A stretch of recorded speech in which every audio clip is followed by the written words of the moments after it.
नमस्कार शेतकरी मित्रांनो, मी आकाश नागोर वानकडे ग्रीनलाईफ कृषी अंतर्गत आपलं सर्वांचं स्वागत करत आहे। आपण आलो आहे भोंजा तालुका परंडा जिल्हा धाराशिव येथील गावामध्ये।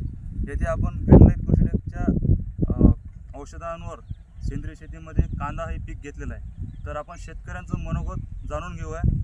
तर नमस्कार दादा। नमस्कार। तुमचं नाव आणि परिचय सांगा। हा, मी नवनाथ नेटके, मुक्काम पोस्ट भोंजा, तालुका परंडा, जिल्हा धाराशिव येथील शेतकरी असून साहेब म्हणल्याप्रमाणे मी यावर्षी त्यांचे जे सेंद्रिय शेतीचं जे मार्गदर्शन करतात त्यांनी मला सांगितलं होतं की कांद्याच्या बियाणाची बीज प्रक्रिया करा अगोदर।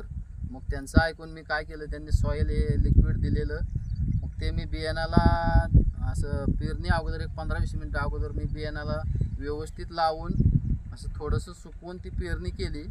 तर माझ्या लक्षात असं आलं आहे, गेल्या वर्षी मी दुसरं औषध वापरून बीज प्रक्रिया केलेली, यावर्षी यांचं औषध लावून बीज प्रक्रिया केली।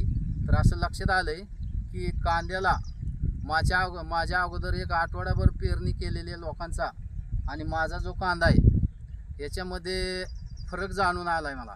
त्यांच्या कांद्याच्या पुढं माझा पातीची लांबी दिसते असं माझ्या लक्षात आलं आहे।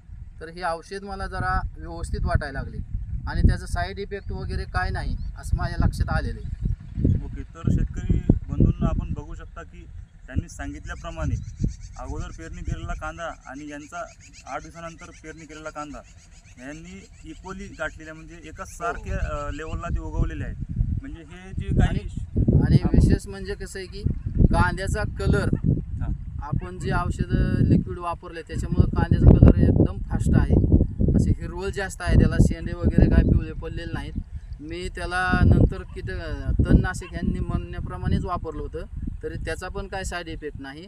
आणि आता तणनाशक वापरल्याच्या नंतर ते आणखी एक औषध येणार आहे, त्याची फवारणी करून बघूया आपण काय होतंय ते।